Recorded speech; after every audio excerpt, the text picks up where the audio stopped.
दिलं, बहिणीला दान दिल्यानंतर कधी कमी पडत नसतं. कंसानं दान दिलं, तो देवीवर प्रेम करत होता, तर त्यात आकाशवाणी झाली आणि आकाशवाणी झाल्यानंतर अरे कंस राजा, देवकीचा वसुदेवाचा विवाह तू लावला ठीक आहे, दान दिलं ठीक आहे, सोनं चांदी तू दहेज दिलं ठीक आहे, पण तुझा काळ वसुदेवाच्या आणि देवकीच्या गर्भातून तुझा काळ जन्म घेणार आहे. तुझा काळ माझ्या आकाशमाई आदिवाई शक्ती असं सांगून निघून गेली. कंसाला वाटलं हिच्यामधून माझा काय जन्म यायचा, हिलाच मारलेलं बरं. बघा माझ्या कंसाला काय वाटलं, तुझ्या गर्भात माझा काय जन्म यायचा, मग हिला मारलेले काय कुठून येईल, हिलाच मारतो. देवकीला झाडे घालत असताना, रथावर बसली असताना, वसुदेव बसले असताना आणि माहेरला जात असताना केस पकडले, कंसाने केस पकडले. हे देवकी कान खाली आहे. ती म्हणली भैया, हे भैया तू आताच माझं लग्न करून दिलं, विवाह लावला आणि माझे केस पकडून तू मला खाली ओढतोस. स्त्रीला खाली केस पकडून वाटल्यानंतर पाप लागल भैया, सोड माझी केस. तोच म्हणला भन तुझ्या गर्भात माझा शत्रू पैदा व्हायचा आहे, तुला मी मारून टाकणार. बघा दुष्ट लोकांची बुद्धी विचित्र असते. बहिणीला पकडलं माझ्या माता, देवकीच्या डोळ्याला दारा लागल्या. देवकी म्हणली कंस, अरे कंस तू सोड, तू एवढा मोठा बलाढ्य राजा आहे, तू 7 देशाचा तू मालक आहे राजा. एका बहिणीला मारल्यानंतर स्त्रीची हत्या केल्यानंतर तुला पाप लागल, सोड माझी केस. नाही पटलं, दुष्टाला लवकर पटत नसतं, नाही पटलं. परीक्षित राजाने विचारलं, गुरुदेव हे गुरुदेव, बहीण भावाला राखी बांधती, धागा बांधत असताना म्हणते माझ्या भावाची रक्षा कर, पण कंस बहिणीला का मारायला लागला, काय कारण? राजन, हाँ हे राजन, दुष्टों को जल्दी समझ में नहीं आता. कितने भी वेदांत बात कर लो, समझ में नहीं आएगा, समझ में नहीं आ सकता. देवकीने सांगितलं, राजा मला तू मारून टाकल्यानंतर स्त्री हत्या की ब्रह्म हत्याचं पाप तुला लागल, सोड माझी केस. नाही सोडली केस. तरी केस धरली, खाली ओढू लागला.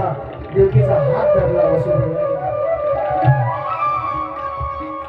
देवकीचा हात धरला वसुदेवाने, देवकीचा हात धरला वसुदेवाने. आवाज कर. देवकीचा हात धरला वसुदेवाने आणि सांगितलं, देवकी तिथं बस, त्याला मी बोलतो. नाही म्हणजे तुम्ही बसा, तुम्हाला मारीन. माझा भाऊ लय क्रोधी, माझा भाऊ कपटी क्रोधी, तुम्हाला मारीन म्हणला, तुम्ही बसा. पुन्हा बताओ वसुदेव ज्ञानी होते. वसुदेवाला सांगितलं, देवी तू खाली बस.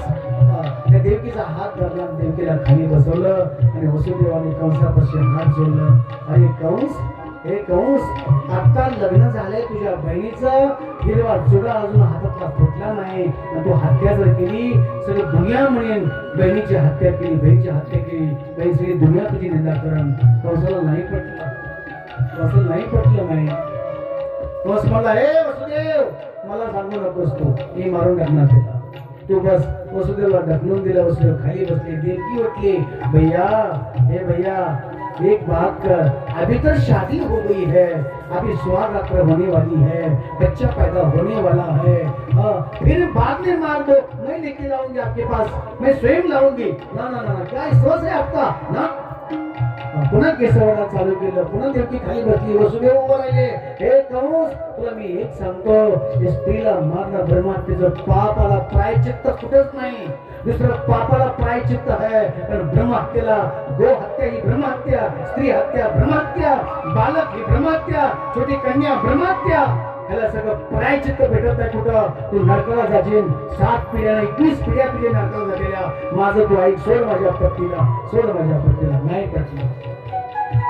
दुष्टाला तत्वज्ञान आवडते का? दुष्टाला ब्रह्मज्ञान आवडते का? अजिबात नाही. ते मला हे मला ब्रह्मज्ञानाची बातें मत करो, मुझे ब्रह्मज्ञान मत देना. वसुदेव ब्रह्मज्ञान मुझे मत देना, मैं मारूंगा.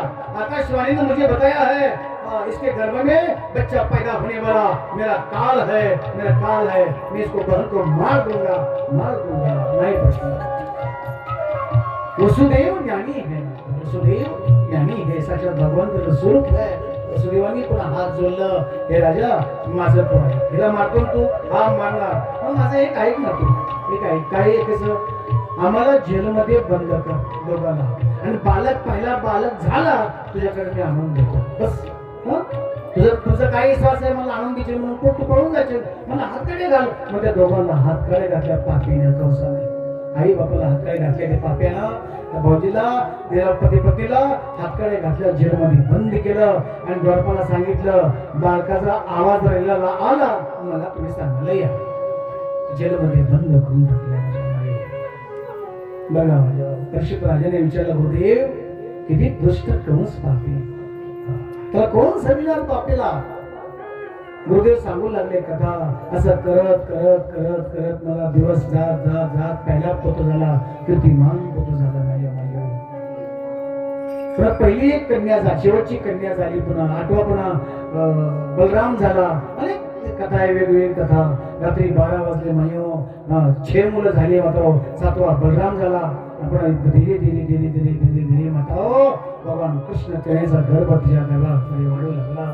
भगवानचा गर्भ वाढत असताना त्या तेज वाढलं, देवकीचा चेहरा बदलला, शरीर बदललं, डोळे बदलले, संपूर्ण शरीर बदललं, आणि ब्रह्मदेव सूर्य वरून प्रार्थना करू लागले, स्वागतम कृष्णा स्वागतम कृष्णा.